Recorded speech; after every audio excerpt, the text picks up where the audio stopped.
Tak zdravíme od nás Rakovníka. K prodeji tady máme hondičku. Je to teda CB750, CB650R. Ten se přeřek.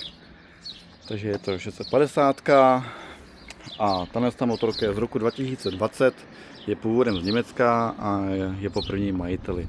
Mašina má najeto nějakých 11 000 km, jestli se nepletu. Mám tam k tomu celocely, samozřejmě malý velký techničák, nějaký TUVčko tam je na kilometry, který máme teda doložený ty kilometry, 2 klíče a asi se na ní půjdeme podívat, pak mrkneme ještě na ty doklady. Takže na tom předku toho moc neuvidíme, protože má prd najetá motorka, takže ten kotouč je hezký.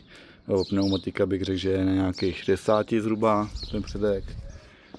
Jo, tady mám nějaký mušince ještě, ale jinak je to takhle bez kosmetiky nějaký zásadní. Je tam něco drobného na nádrži, podíváme se, tady to je spíš na rozleštění.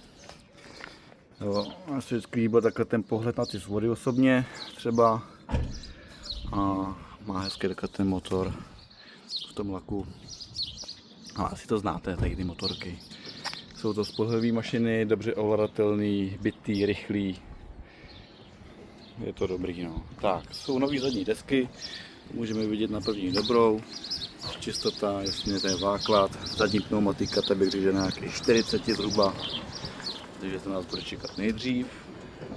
A jinak je to v originál stavu ta mašina. Řetězka, trošku vycepat a bude pěkná. Tak, druhá strana. Tady vidíme na karteru nějakou drobotu. A koukneme na tu nádrž, tady jsem někde něco viděl, kde to bylo, počkejte. Bylo tadyhle to. Jo, není to nic hlubokýho, nějaký šikula si to rozleští. Jinak je to zdravý, jinak tomu nic není. Tak, zapne budík. Takže máme tam 11600 a dáme si stále. Tak, Honda, co oni říct, no, prostě běhají, fungujou, je náročný spolehlivý motorky. Prima jízda na tom je. Je tam moc řešit. Tak jo, mrkneme ještě na ty papíry. Tak, papíry jenom v rychlosti, 2 klíče, jak jsem říkal. Velký techničák, malý techničák, je to teda 20, jediný majitel tam je. 70 kW tady vidím. Jo. Tak, COCčko a tadyhle máme vlastně ty tyvy kilometry.